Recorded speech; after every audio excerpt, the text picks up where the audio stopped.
आज हम लोग बात करने वाले हैं difference between net and PAT. Net stand for network address translation, PAT stand for port address translation. Net में क्या होता है, इसको हम बोलते हैं 1 to 1 आईपी ट्रांसलेशन, और पैट को हम बोलते हैं मेनी टू 1 आईपी ट्रांसलेशन। तो नेट में क्या होता है कि कोई लैन नेटवर्क का यूज़र है, वो इंटरनेट पे एक्सेस करना चाहता है तो उसको पब्लिक आईपी लगेगा। यदि मल्टीपल यूज़र है तो मल्टीपल पब्लिक आईपी उसको असाइन करना पड़ेगा, फिर वो जाके इंटरनेट को एक्सेस कर पाएगा। ठीक है। बट पैट में क्या होता है कि मल्टीपल यूज़र को सिंगल पब्लिक आईपी क्या होता है कि हम असाइन करते हैं, बट डिफरेंट यूनिक पोर्ट जो है उसका असाइन के साथ, ठीक है, यूज करता है।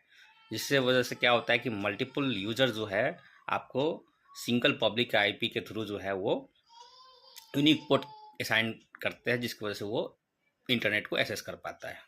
ठीक है। बात करें सेशन ट्रैकिंग का, तो सेशन जो होता है आपका नेट में सिर्फ आपका आईपी बेस्ड होता है, आईपी से ही, आईपी एड्रेस से ही सेशन ट्रैकिंग होगा। बट पैट में क्या है कि आपको आईपी एंड पोर्ट दोनों से जो है सेशन ट्रैकिंग होगा। ठीक है।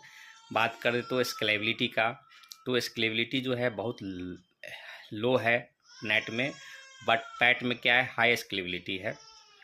कॉस्ट की बात करें तो कॉस्ट जो है आपका नेट में जो है हाईली कॉस्ट है, बट पैट में क्या है, लो कॉस्ट है। क्यों कि जो पब्लिक आईपी होता है उसके लिए हमें पे करना पड़ता है। तो यदि हम नेट में बात करते हैं तो नेट में क्या है कि मल्टीपल यूज़र को मल्टीपल पब्लिक आईपी जो है असाइन करना पड़ेगा, तो वो हो जाएगा, तो मल्टीपल पब्लिक आईपी को के लिए पे करना पड़ेगा।